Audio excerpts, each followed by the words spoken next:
rôle des patients est extrêmement important. Alors nous, sur la population des adolescents et des jeunes adultes, une population qui est finalement assez volatile, hein, notamment sur l'usage du numérique. Et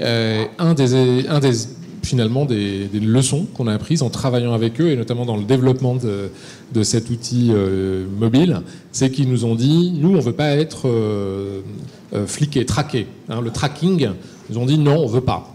Parce que on s'était dit qu'on allait utiliser, enfin en tout cas que les données de santé, on allait bien pouvoir les utiliser et faire la recherche, et peut-être même essayer d'envoyer des messages, de faire attention à des comportements à risque, ou bien tu as raté ton rendez-vous là, voilà le numéro de téléphone, etc. Parce que il nous semblait que c'était justement en partie un des moyens pour répondre à l'enjeu que j'ai présenté tout à l'heure, là, des jeunes qui ne se présentent pas et qui donc on retrouve peut-être 6 mois ou 1 an plus tard aux urgences avec des complications aiguës parfois très graves.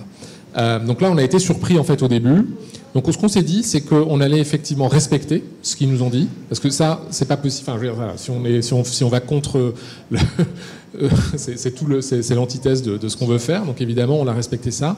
Et puis on allait voir un peu quand même quel est l'usage qu'ils allaient en faire. Et puis dans le colloque singulier, de revenir vers eux en leur disant voilà, est-ce que tu t'en es servi, est-ce que tu as l'impression qu'on peut améliorer certaines choses. La particularité là, c'est voilà, la volatilité de ces jeunes qui ils adhèrent ou ils se désadhèrent très très très vite.